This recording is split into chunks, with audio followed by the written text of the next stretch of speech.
नमस्कार। इस समय झारखंड में राज्यसभा का चुनाव है। जो माहौल बनता हुआ दिखाई पड़ता है, उसको देखकर ऐसा लगता है कि कांग्रेस, आरजेडी, भाकपा माले और जेएमएम के जो एमएलए हैं, उनको लेकर अब आपस में विश्वास को लेकर भी समस्याएं उत्पन्न होती हुई दिखाई पड़ रही हैं। और यही वजह है कि अब खबर सामने आ रही है कि ये तीनों चारों पार्टियां जो हैं, अपने तमाम एमएलए को तेलंगाना भेजने वाली हैं, या फिर उसको इस तरह से भी देखा जा सकता है कि कहीं कोई जो है इसमें अपनी सेंधमारी ना कर ले, कहीं कोई पार्टी जो है उनके एमएलए को अपनी तरफ ना मिला ले, और यहाँ तक कहा जा रहा है कहीं कोई खरीद फरोख्त ना हो जाए। इसलिए तमाम जो भी महागठबंधन के दल हैं, जिसमें कांग्रेस पार्टी है, आरजेडी है, भाकपा माले है, जेएमएम है, ये सब अपने एमएलए को तेलंगाना भेजने की तैयारी कर रहे हैं। खबर तो यहाँ तक है कि जिस दिन चुनाव होगा, उस दिन इन तमाम जो विधायक हैं, एमएलए हैं, इनको वापस झारखंड बुलाया जाएगा और चुनाव के वक्त इनको जो है अपना मतदान करना होगा। यानी चुनाव से पहले किसी से भी इनको नहीं मिलने दिया जाएगा। इस तरह का प्लान किया जा रहा है और इसको इस तरह से भी हम लेकर चलते हैं, क्योंकि जिस तरह कांग्रेस पार्टी ने जो है तमाम जो अपने विधायक हैं, वो कर्नाटक भेज दिए हैं मध्य प्रदेश से, और ये बताने का प्रयास किया है कि कहीं भी कोई भी अगर सेंधमारी करने की कोशिश करता है तो उसकी सेंधमारी कामयाब ना हो पाए, क्योंकि झारखंड के तरह ही मध्य प्रदेश में भी बीजेपी के पास सीटें नहीं हैं। तीसरे सीट के लिए अगर मध्य प्रदेश की बात करें, क्योंकि वहां पर बीजेपी को कम से कम 48 उनके पास सीटें तीसरी राज्यसभा को हासिल करने के लिए। ऐसे में कम से कम 10 सीटों की उनको जरूरत है, यानी 58 सीट के अगर आपके पास हैं 58 जो विधायक, तो आप एक सीट आराम से राज्यसभा की निकाल सकते हैं। लेकिन यहाँ पर दोनों सीटों का तो बहुमत बीजेपी के पास में है, लेकिन तीसरी सीट के लिए उन्हें कम से कम 10 विधायकों की जरूरत है। और ये जो विधायक हैं वो क्रॉस वोटिंग के जरिए या पाला बदल कर जो विधायक इस तरफ आना चाहते हैं, उनके जरिए ही ये सीट हासिल की जा सकती है। और यही वजह है कि कांग्रेस पार्टी, जिन्होंने मीनाक्षी नटराजन को मध्य प्रदेश में चुनाव में उतारा है, और तमाम चीजों को देखते हुए उन्होंने अपने विधायकों को बेंगलुरु भेजने का फैसला किया, और बेंगलुरु विधायक पहुंच भी चुके हैं। और ये खबर सुनने को आती है कि वहां से भी विधायक तब आएंगे जब राज्य में जब चुनाव यानी 18 जून को चुनाव के लिए वोट पड़ेंगे, उस दिन वो आएंगे। तो ऐसे में यही रुख अब झारखंड में भी अपनाया जा रहा है, क्योंकि यहाँ पर भी लगातार हम आंकड़ों को देखें तो कम से कम 28 एमएलए चाहिए एक सीट को जीतने के लिए। और अगर महागठबंधन यानी जिसमें कांग्रेस पार्टी है, आरजेडी है, भाकपा माले है, जेएमएम है, इन विधायकों को मिला दिया जाए तो ये आंकड़ा 56 का बन जाता है। यानी दोनों सीटें आराम से महागठबंधन के पाले में आ सकती हैं। लेकिन दूसरी तरफ बीजेपी को देखें तो बीजेपी के पास मिला जुलाकर 24 सीटें हैं, यानी 21 सीटें तो खुद बीजेपी की हैं, लेकिन इसके अलावा एक सीट बीडीयू की है, एक सीट जो है आजसू की है, और एक सीट इसके अलावा जो है एलजेपीआर यानी चिराग पासवान की भी है। और ये आंकड़ा मिलाकर 24 का बन जाता है। यानी झारखंड में अगर 4 वोट यहां से वहां हो जाए, यानी बीजेपी के पाले में आ जाए, तो बीजेपी यहां पर एक अपना जो उम्मीदवार, समर्थित उम्मीदवार कहेंगे, क्योंकि बीजेपी ने अपना प्रत्याशी तो कोई उतारा नहीं है, लेकिन यहाँ पर वो यहाँ जो है परिमल नाथवानी को सपोर्ट करते हुए दिखाई पड़ रहे हैं। तो ऐसे में इस सीट को लेकर वो जो है अपना समर्थन दिखाते हुए नजर आते हैं। वहीं अगर हम बीजेपी के लिहाज से देखें तो बाबूलाल मरांडी ये कहते हुए नजर आते हैं कि हमारे पास 24 एमएलए हैं, इसलिए हमने अपना कोई प्रत्याशी नहीं उतारा, लेकिन हम निर्दलीय जो प्रत्याशी मैदान में उतरे हैं परिमल नाथवानी, उनका समर्थन करेंगे। अब जरा सोचिए कि जब बीजेपी को पता है कि उनके पास कोई जो है बहुमत के लिए आंकड़ा नहीं है, तो आखिर अगर वो जो परिमल का भी अगर एक तरीके सपोर्ट करेंगे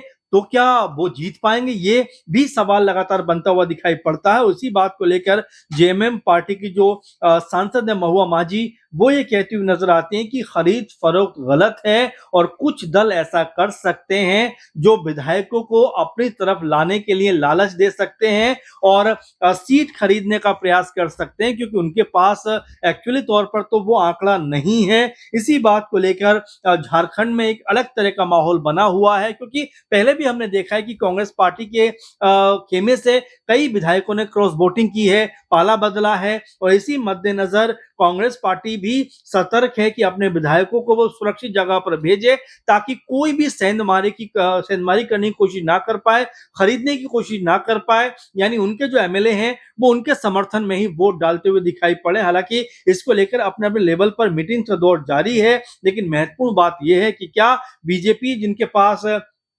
अपना प्रत्याशी तो नहीं है, लेकिन परिमल नाथवानी को ये कहा जा रहा है कि बीजेपी ने ही इनको उतरवाया है और बीजेपी ने एक तरीके से अपना प्रत्याशी ना उतारकर समर्थन करने का ऐलान इसीलिए किया है ताकि यहां पर वो इनको बैकडोर से जिताने में कामयाब हो पाए, यानी जो 3-4 विधायकों की जरूरत है उनको अपने पाले में लाने का प्रयास कर पाए। लेकिन क्या ये हो पाएगा, क्योंकि कांग्रेस पार्टी समेत जेएमएम और आरजेडी बहुत ज्यादा सतर्क है और कहा जा रहा है कि आज शाम को या कल तक ये विधायक जो हैं इनको तेलंगाना भेज दिया जाएगा, वहां पर ये रहेंगे तो कोई सेंधमारी करने की कोशिश नहीं करेगा। लेकिन अगर ये झारखंड में रहे तो इनको जो है खरीदा जा सकता है या इनको अपने पाले में मिलाया जा सकता है। इस तरह की आशंका जो है वो जेएमएम की तरफ से लगातार लगाई जा रही है। आपको बता दें कि जेएमएम पार्टी ने बैद्यनाथ राम को जो है एक सीट पर उतारा है, वहीं कांग्रेस पार्टी ने प्रणब झा को उतारा है, यानी 2 सीटें ही बनती है यहाँ पर। लेकिन जो परिमल नाथवानी है इन्होंने निर्दलीय रूप से पर्चा भरा है। अब ऐसे में इनके पक्ष में क्या माहौल बन पाएगा?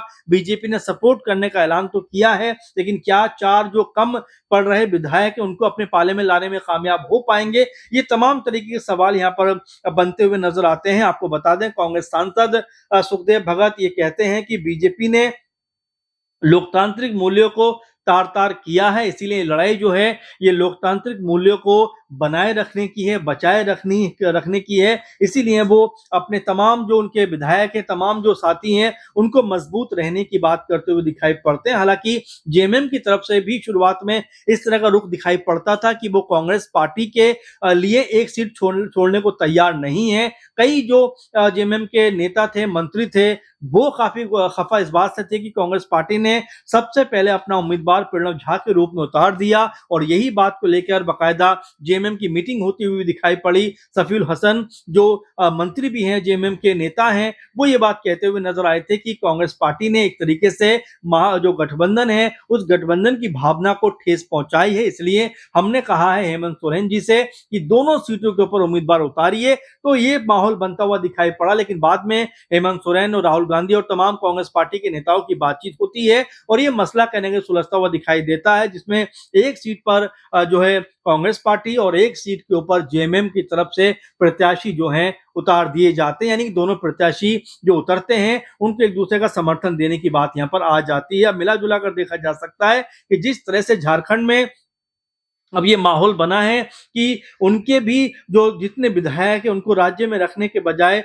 बाहर भेज दिया जाए ताकि कोई भी ताकत जो है वो उनके विधायकों के अंदर जो है जाकर सेंधमारी ना कर पाए, उनके विधायकों का मन जो है वो परिवर्तित ना कर पाए। क्योंकि हमने बिहार में देखा कि 3 कांग्रेस पार्टी के जो विधायक थे वो क्रॉस वोटिंग करते हुए नजर आए थे। उड़ीसा में भी हमने ऐसे ही देखा, हरियाणा में हमने इस तरह की चीजों को देखा, तो ये बारंबार देखने को मिल रहा है। इसलिए लगातार जो जेएमएम पार्टी है, महागठबंधन है, वो इस फिराक में है किसी भी तरीके से अपने विधायकों को किसी के संपर्क में ना आने दिया जाए, किसी के बातों में ना आने दिया जाए। और जो खरीद फरोख्त की बात चल रही है कि कुछ पैसे का लेन देन करके वोट अपने पक्ष में लिया जा सकता है, उसकी संभावनाओं को खत्म करने का प्रयास करने के लिए ही यहाँ पर जो महागठबंधन के दल हैं वो अपने तमाम विधायकों को दूसरे राज्य में भेजना चाहते हैं। वैसे में देखने वाली बात यह होगी कि बीजेपी के पास जो 4 कम विधायक हैं, क्या वो जो समर्थन कर रहे हैं परिमल नाथवानी का, क्या उनके पक्ष में माहौल बन पाएगा?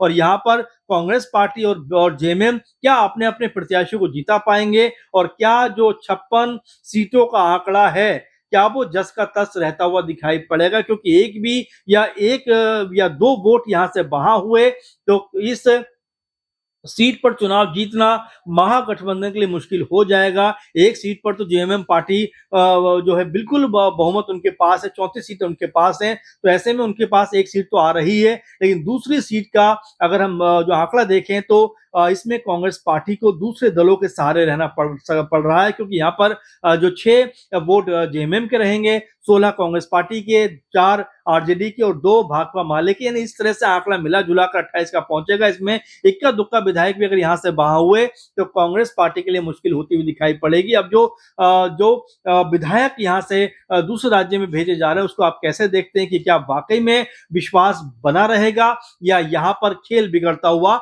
दिखाई पड़ेगा? यानी झारखंड के राज्यसभा चुनाव में कोई बड़ा खेल यहां पर होता हुआ नजर आएगा? आपको क्या लगता है? आप क्या सोचते हैं? जरूर कमेंट करके बताइए। फिलहाल के प्रोग्राम में बस इतना ही। आप लगातार बने रहें। नमस्कार।